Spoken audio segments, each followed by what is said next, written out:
Hey all, hello and welcome back to this episode of No Easy Feast, where today we're going to be making one of my seasonal favorites, cinnamon rolls, which starts off with 2 cups of milk and 1/2 cup of butter, which I'm going to put in a glass bowl and then briefly microwave so that they both the butter should be completely melted and the milk should be quite warm to the touch but not too hot. We want this to be like a nice growing ground for our little yeast.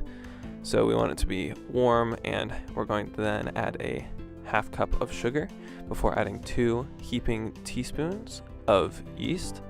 I'm just going to spread these over the top before stirring them in, and then we're going to let it sit for a couple minutes to let the yeast activate, because the yeast are little microorganisms and they need some time to, get feeding on that sugar and creating all of the carbon dioxide bubbles that are going to help our cinnamon rolls rise.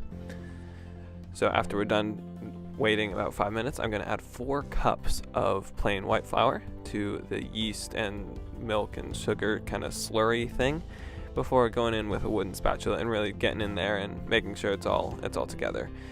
This is by no means a finished batter, so don't worry that it's super wet and you'd never even want to touch this. It just gets sticky and get everywhere. But just get it to a point where it's kind of I don't know. It's like Play-Doh after you dipped it in water. It's really wet.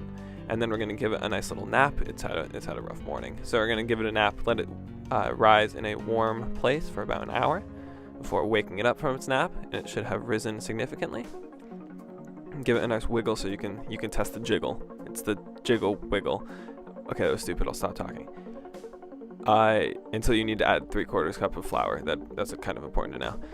And then a teaspoon of baking powder and a 1/2 teaspoon of salt. And then once again with a wooden spoon, one of my favorite kitchen implements, we're going to mix that up before pouring it out, turning it out, I think the technical.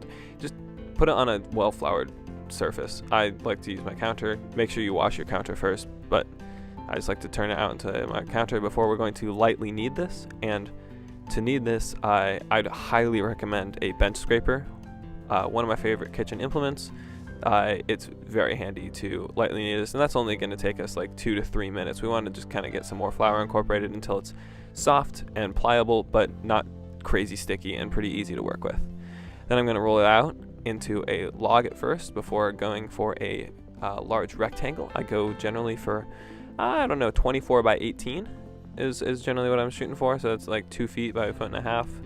I don't know, you don't have to be that picky with it. It's just you want it to be a large rectangle that you can get there's probably some math involved there. You can find out exactly how. And then I'm getting a full stick of butter.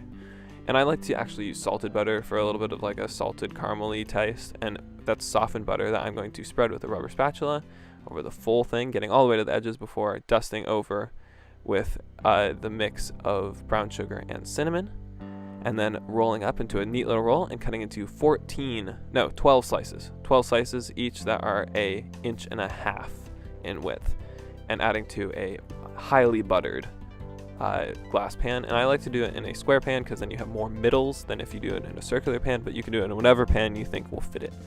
And then once again, I'm going to give it another nap because it's been worked hard for about 30 minutes before coming back with slightly risen. They shouldn't rise that much during those 30 minutes. And then we're going to pop those in the oven for about 40 minutes before making a cream cheese frosting, which starts with a 1/4 cup of butter and 4 ounces of cream cheese, which I'm then going to once again pop in the microwave to melt down. Makes it a lot easier to stir up. I'm also going to add 2 to 3 tablespoons of milk. This is kind of a rough recipe. You don't really need to be that specific, but you really want to whisk the heck out of this. Make sure it's nice and smooth before adding a full cup of confectioner's sugar. This is just a standard cream cheese frosting. This is close enough to this. It's not the exact same, but it's very close to the stuff that you get on Cinnabon. And then I'm adding, let's see, let's call it a 1/2 teaspoon of vanilla extract, and I'm gonna actually do 4. So that's 3, and then 4. So 4. First, we're gonna start with number 1. It's cinnamon one. So I'm gonna add a bunch of cinnamon to this. Not too much. We don't want it to be crazy overwhelming because there's already cinnamon in the cinnamon rolls. But cinnamon, and then a tiny bit of dried cloves for that kind of pumpkin pie flavor. What flavor? Okay.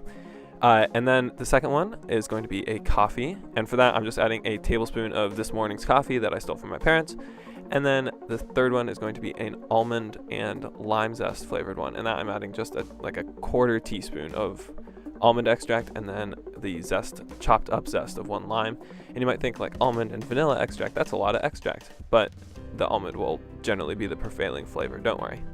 And then I'm going to dress those up nicely, making sure I've got like, okay, so we got 3 traditional on the far right, then I got our 3 almond lime, our 3 cinnamon frosting, and then our 3 coffee flavored. And that is how to make homemade cinnamon rolls from scratch with 4 different frosting flavors. Try them all. Try your favorite. Mix and match. I don't know. Make a new frosting flavor. There's a lot of creativity you can have here. Thanks, and see you next time.